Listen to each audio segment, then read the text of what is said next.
If you enjoyed the channel and our video content and would like to support us, you can do this in a couple of ways.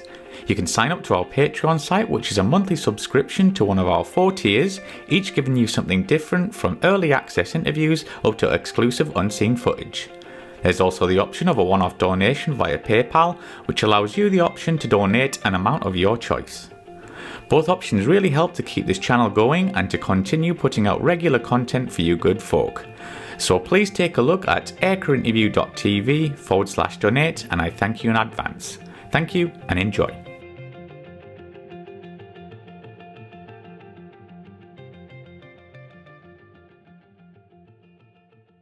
John, how did you get posted to Germany on the Harrier?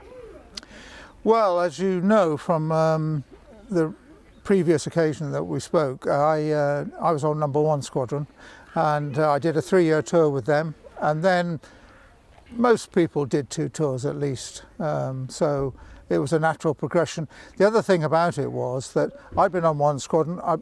In terms of Harrier, I had a lot of hours by that time, 3 years worth. So I don't know, 600 or something. And I was going to a squadron which nobody had any, apart from the training. So that was the idea of people like me going across to a 3 squadron, as it turns out. And so that's how I got posted. It was a natural progression, really. So what was the reasons for the Harrier to be posted in Germany at this time? Well, if we just go back a bit and ask ourselves, what was it for? What was the Harrier for? And I noticed in some of the comments 1 or 2 people made some disparaging remarks, and actually they missed the whole point of the Harrier. That even in those days, that was the earlier Mark I Harrier.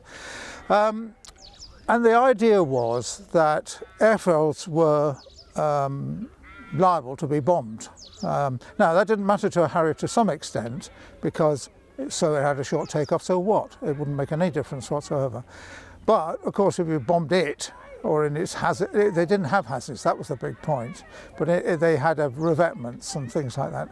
Then, it was, you couldn't get out of there basically. So the whole idea was to have an aircraft that was able to operate outside of an airfield, and it was able to operate off grass and often did. So now what that did too was that you could go very close to the front line, and as we'll find out, it was very close. It was 5 minutes flying time or something like that. Now for that reason it didn't need a lot of range, and it would be nice to carry more. Obviously there's no such thing as having too much to carry, but yeah, you didn't need the fuel. You just loaded it up with weapons, go 5 minutes, come back, and you're off. So that was the principle of the aeroplane. Now, into peacetime, they operated off airfields, obviously. Made life a lot easier. So in Germany, what happened was, whereas at number 1 squadron, we came off the OCU, and then we went and did sort of trials type work and stuff I mentioned in a previous interview, trying out things to see how they go. And 2 things, which I didn't mention at the time, which we knocked on the head pretty sharpish. And one was doing engine off landings, or attempts at engine off landings. If I was to say you were required to be 15,000 feet downwind, so you need to have a 15,000-foot cloud base for openness, and then you could come around. Now, the practice we did, and I don't remember, probably using a fair bit of flap to single, with idle power. It was doable, reasonably. You had a fair old rate of descent, but you could do it. But it was knocked on the head when a test pilot did it for real and crashed. And as a consequence, they said, I'll tell you what, knock it on the head.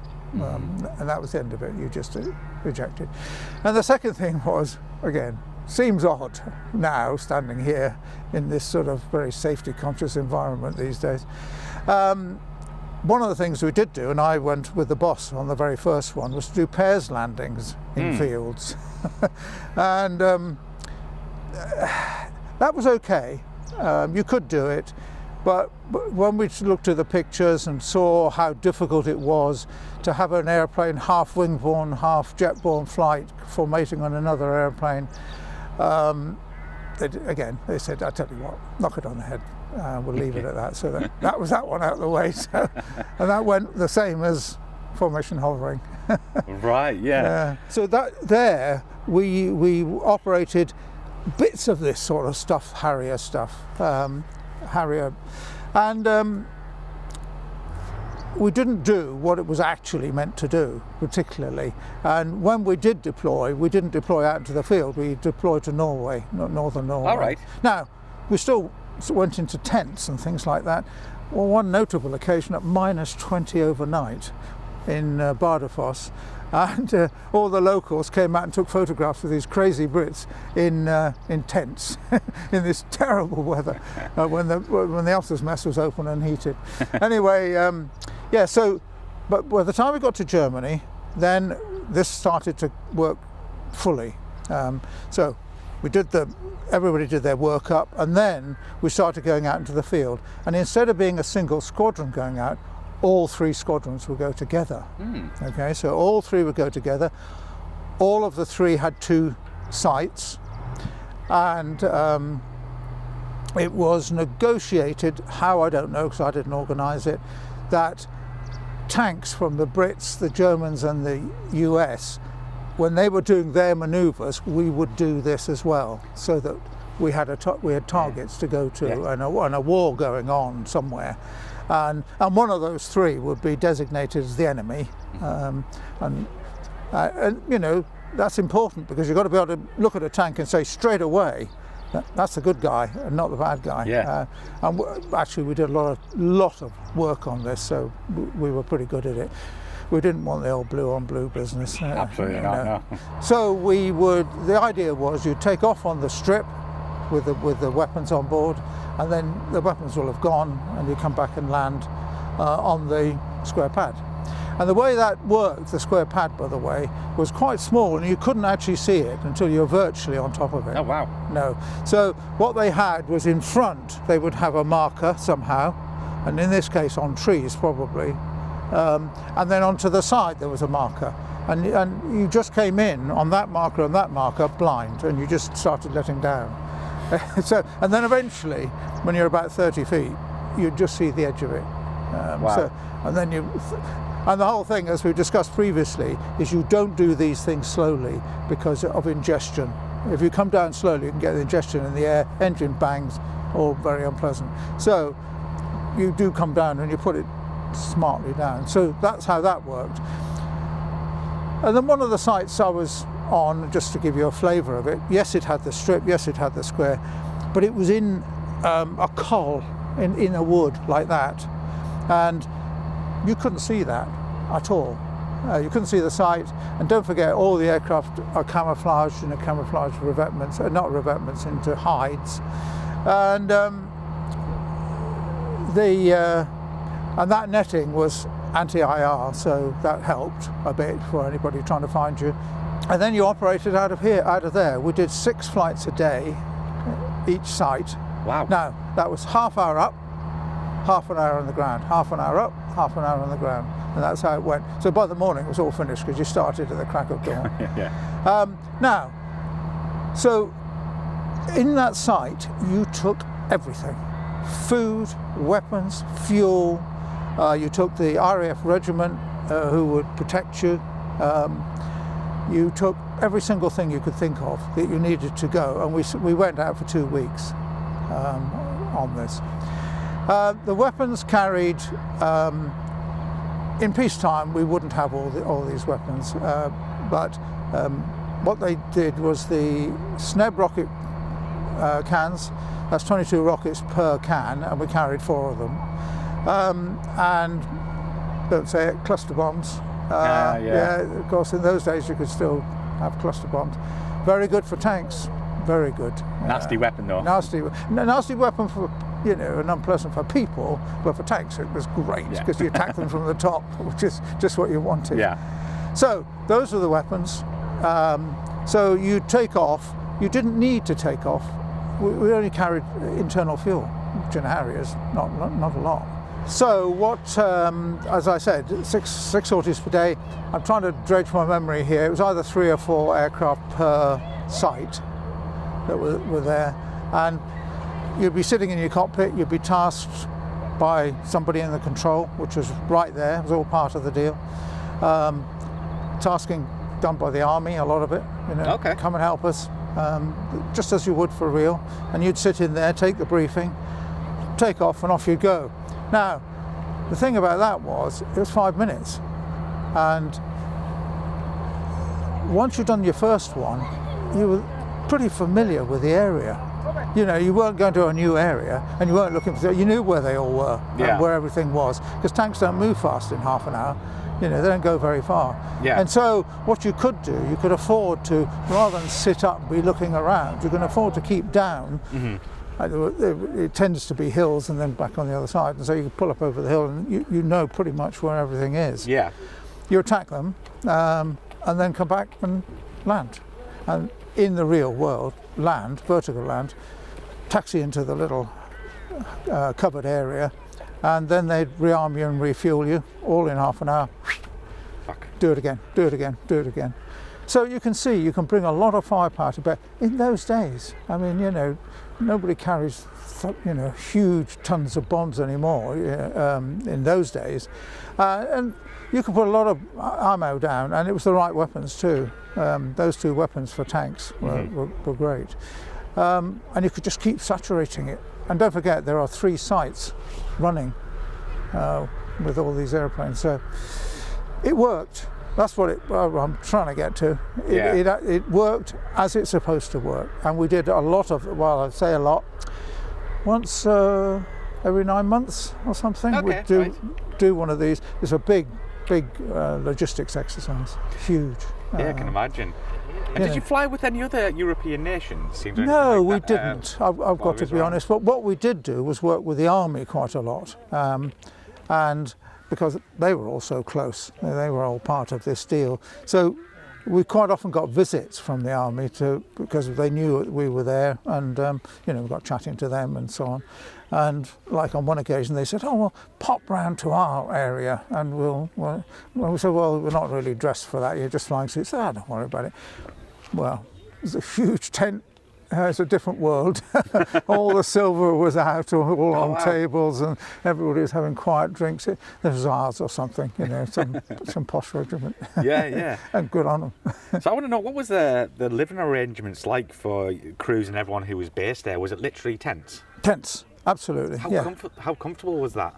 Well, it was, the sort of, not very particularly, but it was, those, I don't know what they're called, those sort of little beds with little stick legs, and, they all like fold out. stretcher type beds. Yes, things. That sort of thing. Yeah. And you'd have 4 or 6 inside, and then you'd have a place to eat.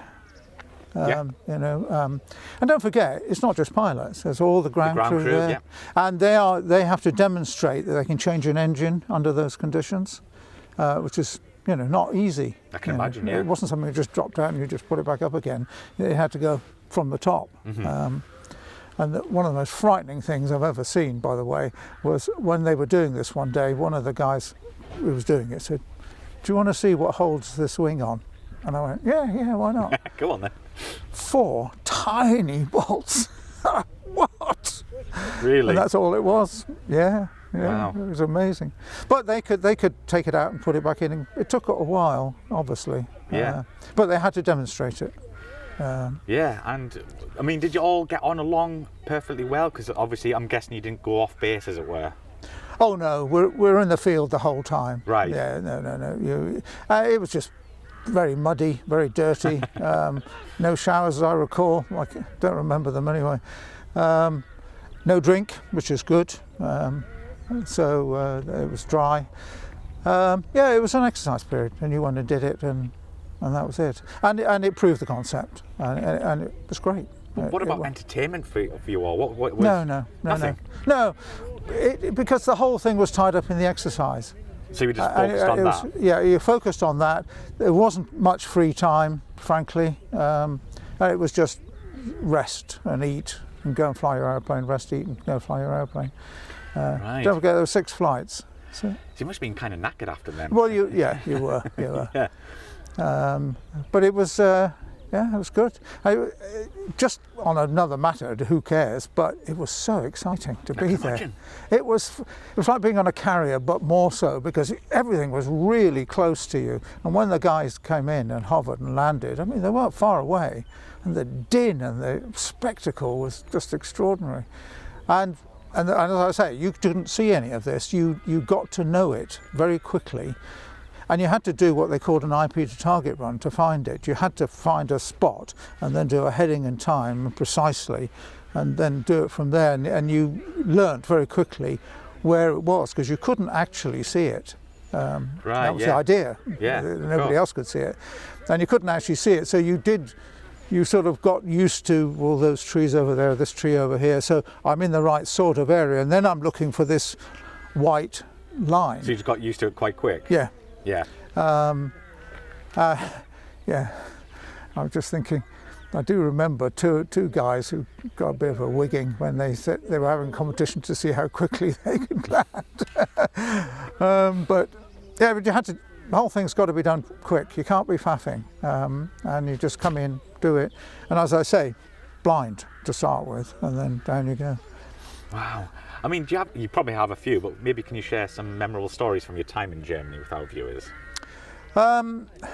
Well, one of the things was, which we've never really come to about the Harrier, it was simple to fly, it was a simple concept, it was all this and stuff.